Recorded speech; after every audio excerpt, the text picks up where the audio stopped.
welcome to another episode of the Playing in the Sandbox podcast. I am Tammy J, your host, and today we are diving into a topic called the fear of failing is failure at its finest. And in this episode, we're going to talk all about the intricate world of the fear of failure and its profound impact on leaders. The fear of failing isn't just a personal hurdle, as you might think. It's actually a crucial factor influencing leadership effectiveness, team dynamics, and organizational success. So you're going to want to head on over to tammyjbond.com and download your copy of today's action plan. Just go to podcast and click on this episode on the fear of failing. And we've got some great tools there for you to use with yourself as well as your team to unpack this fear that might be limiting your productivity and your optimal performance. So head on over tammyjbond.com/podcast and download the action plan today for the fear of failing. All right. Let's step into the sandbox. You know the drill. Grab your pen and paper, take off your shoes, dig your toes in. Let's get ready for some great content. I'll see you in there. Hey, I'm so excited to be having this conversation with you today on the 1-year anniversary of the Playing in the Sandbox podcast. You know, it has been a wonderful year, and I picked this interesting, I'll say it that way, topic on the fear of failure for my 1-year anniversary. And the reason for that is I am a prime example of what delaying on a dream or delaying on a goal, holding back out of the fear of failure, the fear of it's not going to be good enough, I'm not going to be good enough, or perfectionism gets in the way.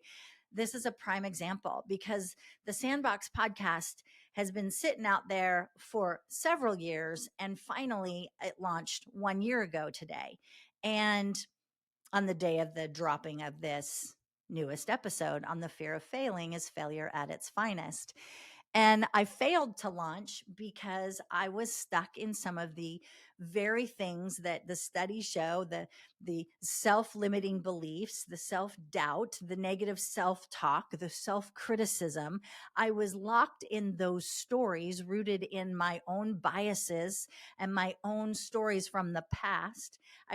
My decision or my inability to launch and to take a leap was rooted in that. And that fear of failing became really the driver behind the reason why I delayed for so long. And I would say for me, probably the whole idea of perfectionism, because I have this little side of I want to be able to do it all myself. And well, okay, so hire a podcast producer, Tammy, and have them do the pieces that you really don't need to know how to do. Okay, so I did that. And I'm super grateful to TSE Studios for all that they've done to help with my podcast production. And I'm grateful for what they do to help with the marketing elements of the podcast as well, because it wouldn't be what it is today without them. You see, that fear of failure that I had while I was failing because I wasn't even willing to launch because I didn't feel I was perfect enough required me to ask for help and required me to step out into new and unique ways that was different for me. How many of you as leaders today have also struggled with maybe the same thing, right? You've got those ideas that you want to see done, but maybe you're not exactly sure how to get to them. You know, unlocking your leadership potential by mastering and or conquering the fear of failing is going to be key to your success. And you might not label it as a fear of failure. You could just have something else self-imposed on you that it isn't failing. It's just, I'm not there yet. I don't have all that I need yet. I don't have all of my boxes checked yet.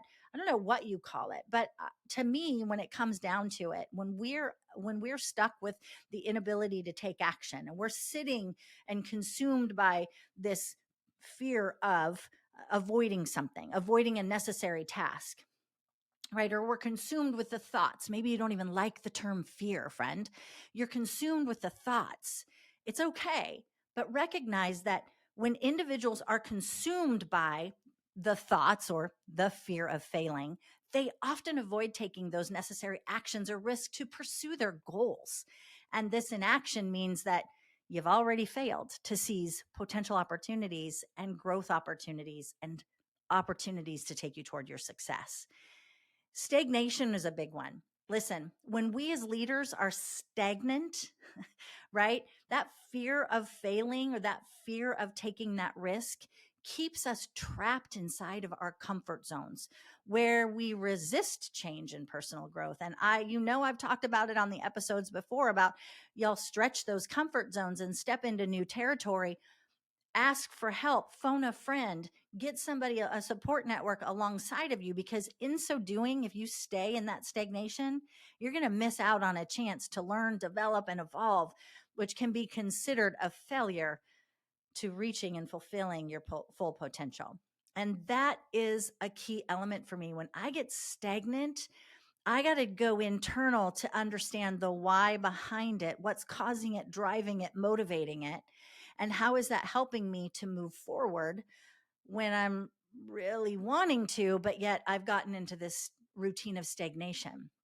And for me, one of the best ways out of it, journaling, so I can map out my progress, and hiring a coach to talk it through so that I can continue to challenge myself on what's possible for me instead of giving into and succumbing to the fear of, right? The reality of, or the self-imposed limiting belief of whatever that is I'm avoiding. The fear of failing can be rooted, yes, in negative self beliefs and self doubt and self talk, and those beliefs can limit our ambitions and our achievements, and effectively acting as a barrier. They can be that roadblock for us.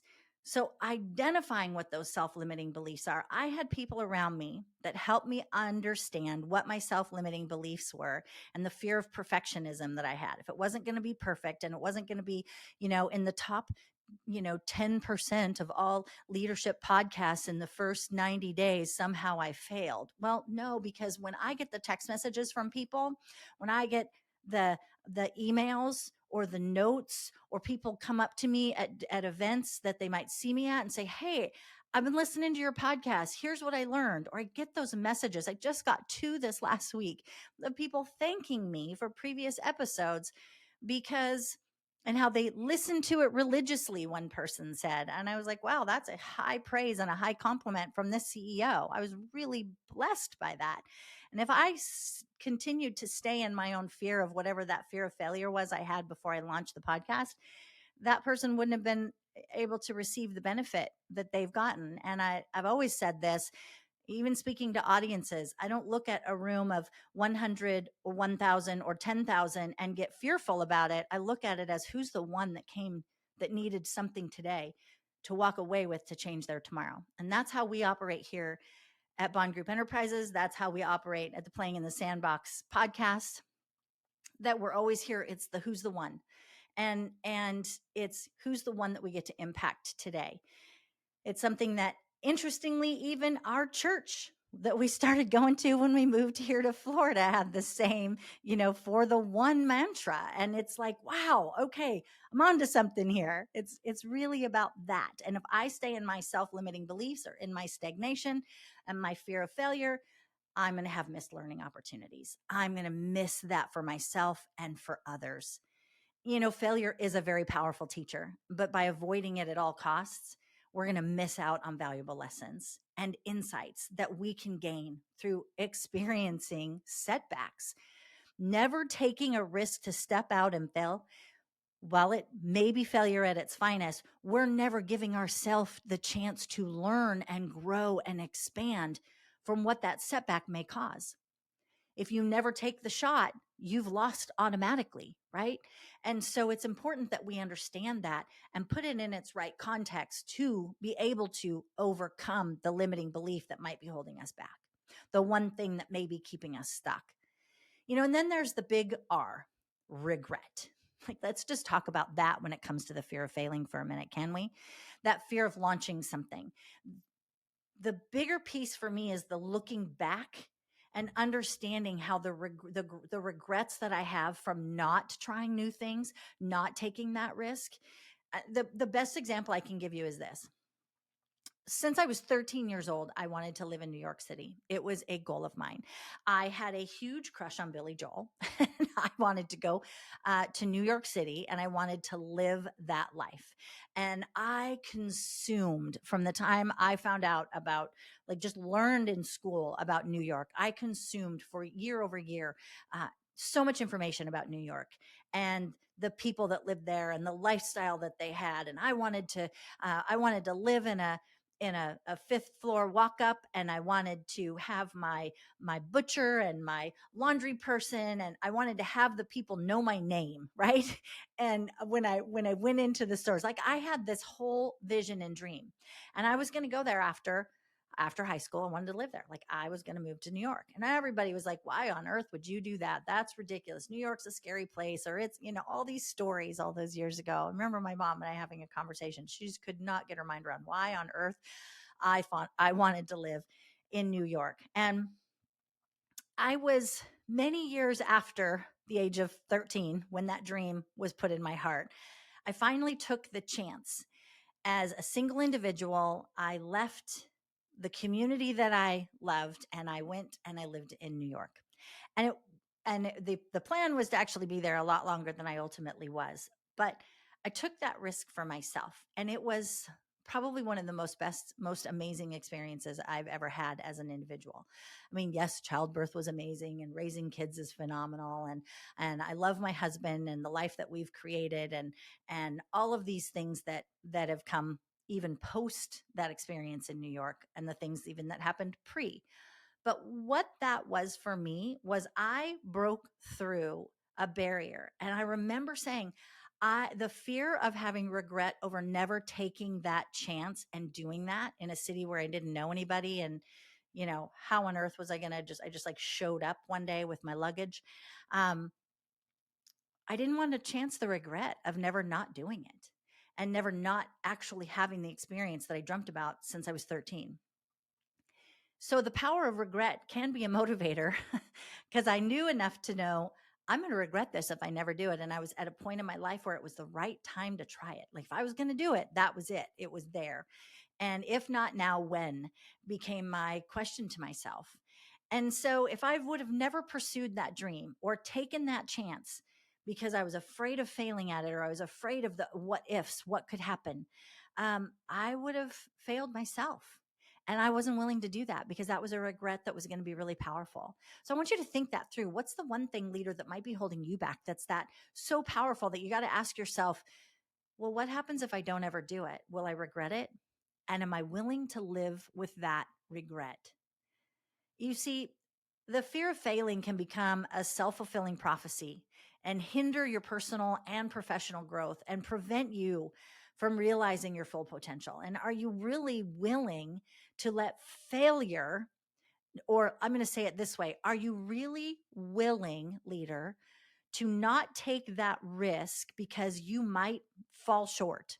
You may not reach the finish line. You may fail. You may embarrass yourself.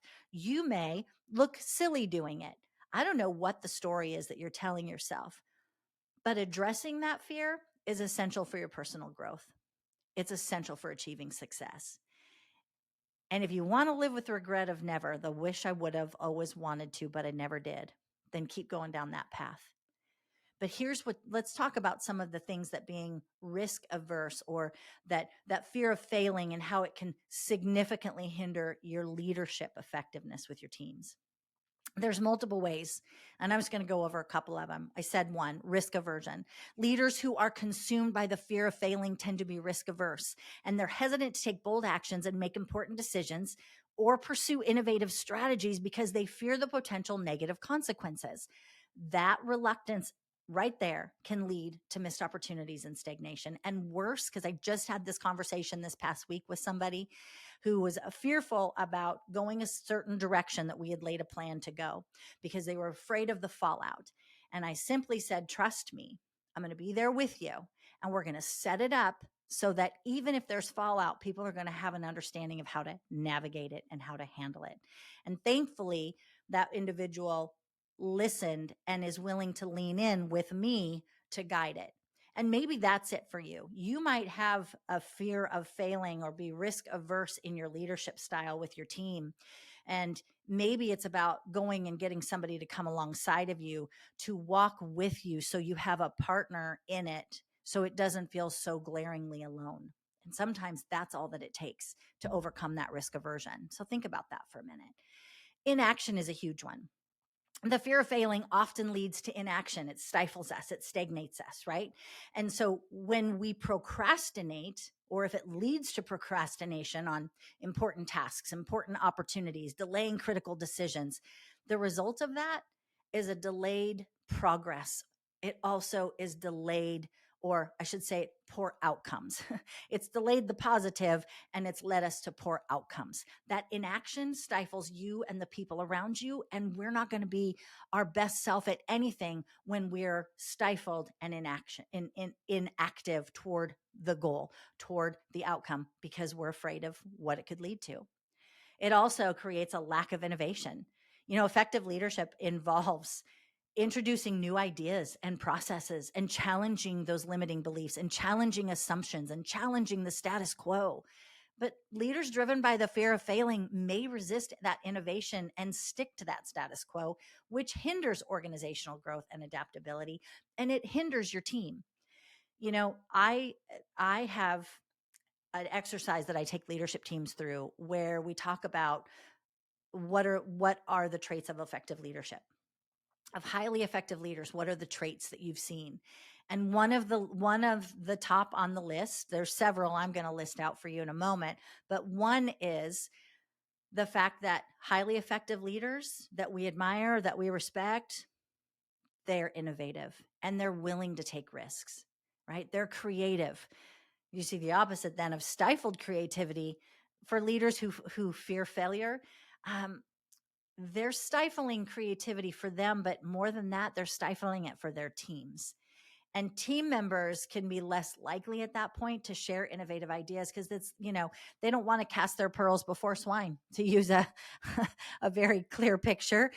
They don't want to do that because why would they if my creativity is stifled, or I'm with a leader who's afraid of trying new things and they might come down on me if I'm too creative, and it can be perceived in such a way that maybe you as a leader, you don't tolerate failure, so taking a risk isn't even an option. So then why would I try to be creative?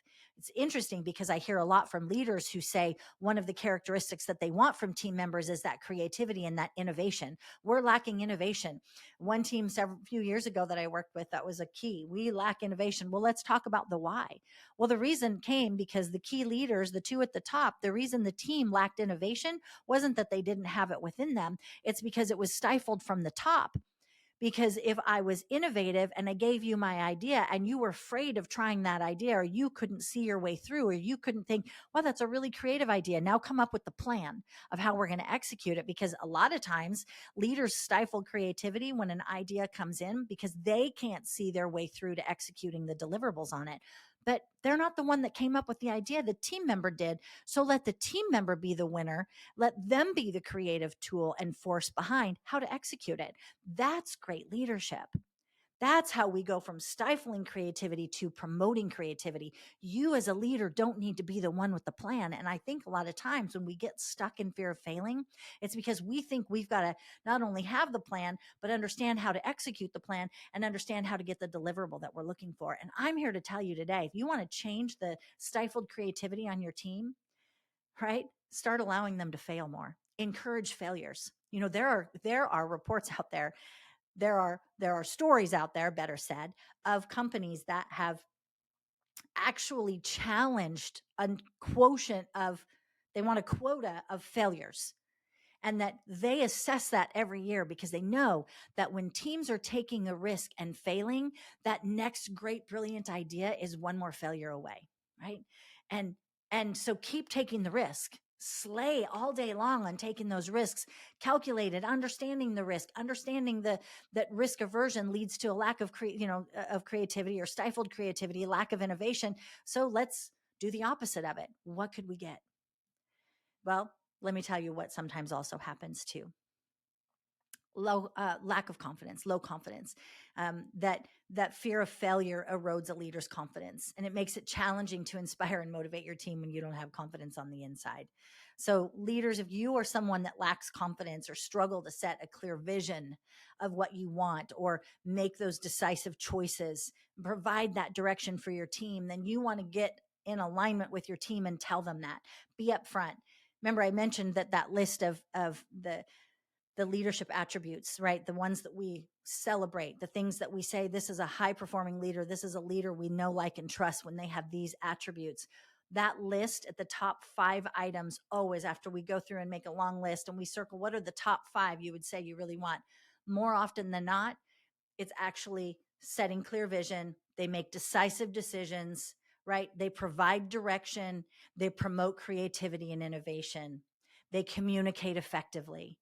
And when those are encompassed with it, those people on your team are now ready to go into battle for you. And you can rest assured that you are a team of many versus one at the top as the leader. You might be fearing that failure and your team might be concerned about it. But if if you're inspiring and cheering them on to take that risk, they're going to do it for you every single time. And there are so many stories out there about people who were the underdog, but they broke through that fear of failing and they took the risk. They took the shot. The quote out there of, you're going to miss every shot you never take. I think it was Michael Jordan that said that. But every shot you never take, you're always going to miss it because you never took it. Well, fear of failing is the same way. If you never take that risk, you failed. So if you're looking at the performance of your team and you're looking at the results that your company or your organization is producing, and they're not what you thought that they would be, or they're not what you want, take a look at what you might be causing or creating or promoting. And what's your confidence factor, right? What's your risk taking factor? How do you measure yourself with being a leader that says, it's one thing to say it, but then if we're not getting the results to match it, then there's something we're probably modeling as a leader that's holding people back. And so they don't trust that it's okay to take that risk. So while it can be challenging to measure the fear of failing directly, I've given you some pretty good things to take a look at, though. Studies and surveys often reveal insights into the prevalence of related issues such as imposter syndrome, fear of criticism, risk aversion among leaders. So let's talk a little bit about some of these statistics. Let's start with imposter syndrome. According to research, imposter syndrome affects a significant portion of leaders.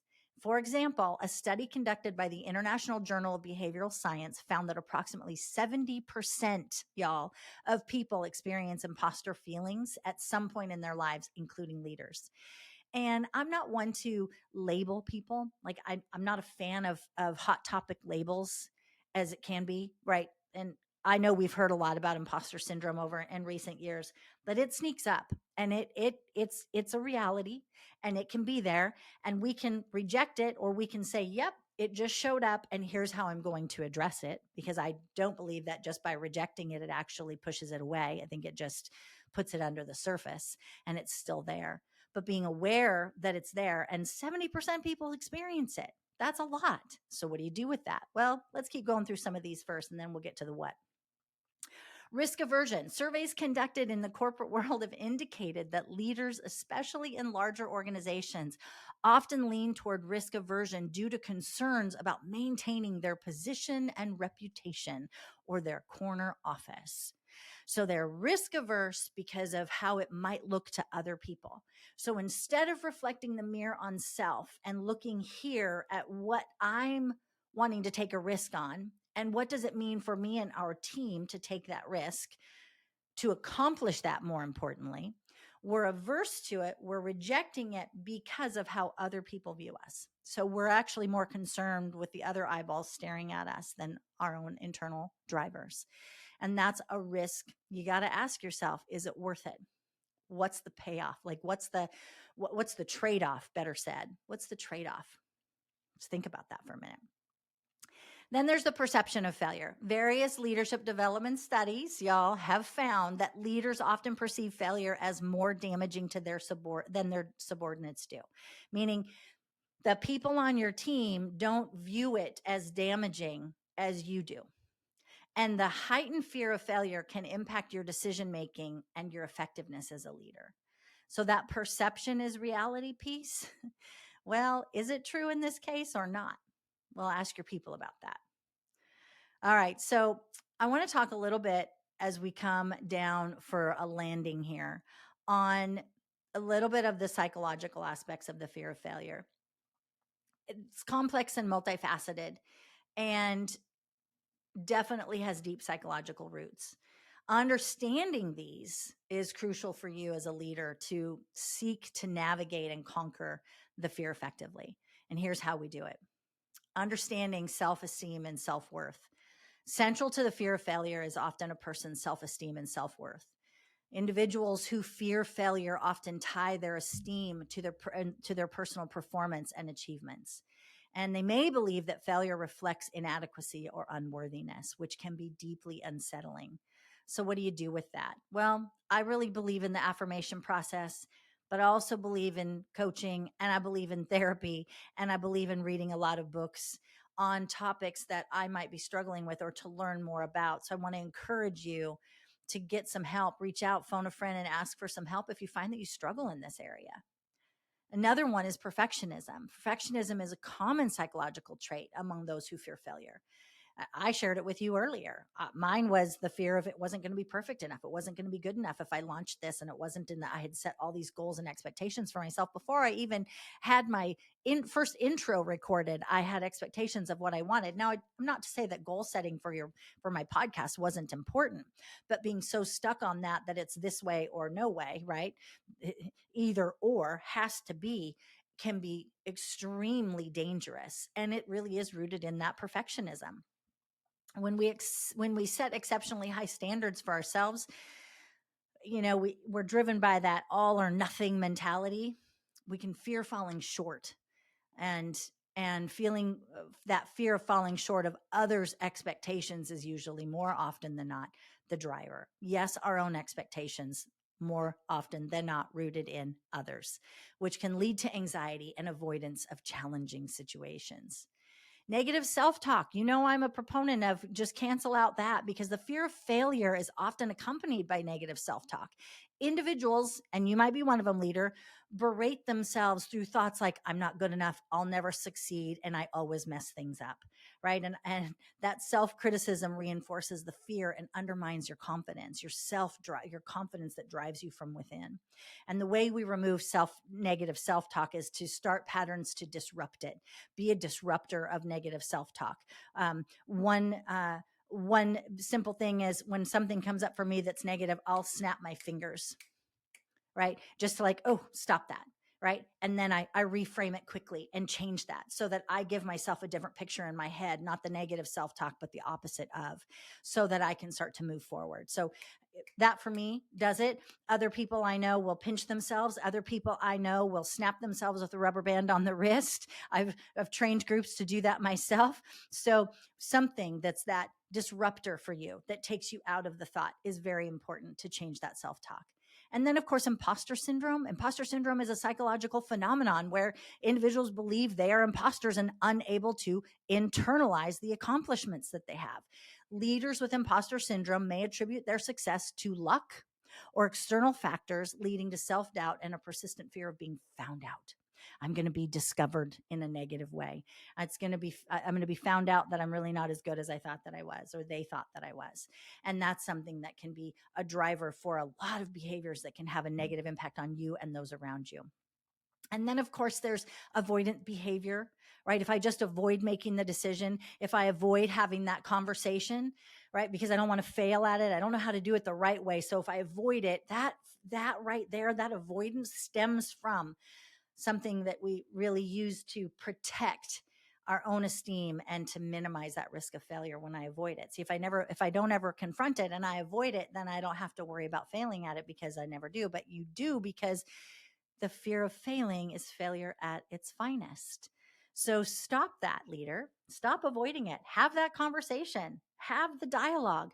Make the challenge for yourself. Do that. It's important, because avoiding it can cause other internal damage to yourself at a heart level that you're not even aware of. So I want you to, one of my challenges for you, and you're going to get this in the action review, is the after action review, is this. We're going to talk about self-doubt, perfectionism, and imposter syndrome. And I'm going to give you some real keys on the ways to build your leadership efficacy, build the way that you see yourself up so that when you have that opportunity to do something really cool, or when you want that team of yours to perform at a new level, you're able to take them there because you're going to challenge the fear of failing because you're going to have addressed it in yourself first. You see, understanding how the fear of failure can really, and facing it, more importantly, facing it can lead to significant personal and professional growth.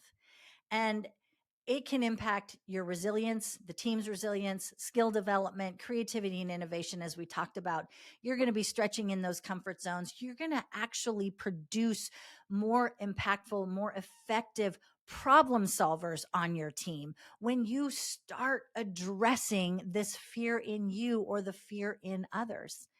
It's going to be a confidence and morale booster. So I want to challenge you with this.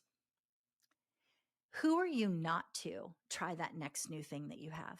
Maybe you have a big dream or a big goal that you want to launch something. You want to go on a trip. You want to move to some place that you have wanted to since you were a kid. You want to take that vacation. Create your plan to do it. Ask for help along the way and get the people alongside of you that are champions for your destiny and for the future that you want for yourself. Because who are you not to? If I would have listened to my own self-imposed limiting beliefs, my negative self-talk, if I would have stayed there instead of snapping, stop that, and trusting my friend Donald Kelly of TSE Studios to come alongside of me, I wouldn't be doing this episode today because I would have never launched my podcast because it wasn't perfect enough. I wasn't perfect enough. I didn't have it all together. I didn't know how to do all the intricacies of how to launch it. And that was something that I wanted to get over so that I could launch what I wanted to launch with the Playing in the Sandbox series expansion with the podcast. So here we are on this 1-year anniversary. And I'm challenging you today, friend. Take a look at those fears that you have, that fear of failing that's been rooted in something different, that something big for you that's held you back from that one thing. Just pick one thing that you've always wanted to do. And I want you to take the time to get someone on your team alongside of you, a friend, a mentor, a coach, that's your person, right? Your person that can come alongside of you to say, yeah, I know how to do that. Let me help. Because when you take that step forward, that failure goes out the back door. That fear of failure goes out the back door, and you might fall flat on your face. I've fallen on my face many times in public and in private.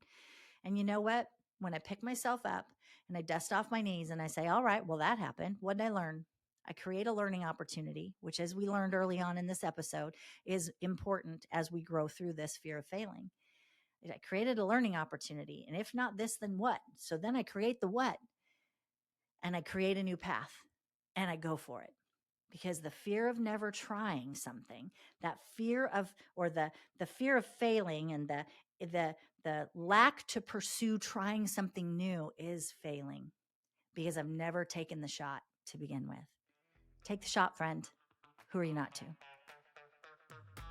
Make it a great day. Well, thank you for joining me in the Sandbox today, friend. I hope that you're walking away with some new tips, tools, and strategies to improve your personal leadership and your personal life as you navigate this fear of failing. And I want to leave you with this one thought. We explored the psychological aspects of the fear of failure. We explored the concept of, never trying is automatically failure itself, but it's also a defense mechanism. And it's actually there to kind of keep us safe. And sometimes when we're trying to keep ourselves safe, in our mind, we're never taking that risk to try something new. So we're missing a learning opportunity. We're missing that next level of what's possible for us. Never trying and never going after what you say that you want is avoiding risk, and it's maintaining the status quo. There's not too many leaders that I know that at a real deep rooted heart level think that maintaining status quo is a great option for growth in the future. So as you're looking at overcoming the fear of failure, know this: it involves adopting a growth mindset. and learning from your setbacks and reframing failure as a valuable learning experience. And it also requires addressing your negative self talk and that ever elusive perfectionism. So, my hope today is that you're leaving with those new tips, tools, and strategies to navigate your personal leadership, your team leadership, and your next bold conversation. And hey, I want you to take some time today. It would mean so much if you'd drop a comment, if you would share this episode with someone that you feel could truly benefit from the content. Make sure you subscribe to the podcast episode as well.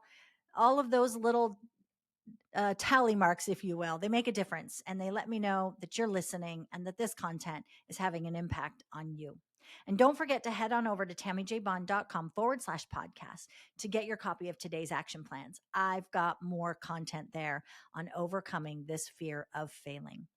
Now, remember, friend, leadership isn't something that you're born with. It's something that you grow into. And thank you for taking the time today to grow into your next level of leadership in the Sandbox. Make it a great day.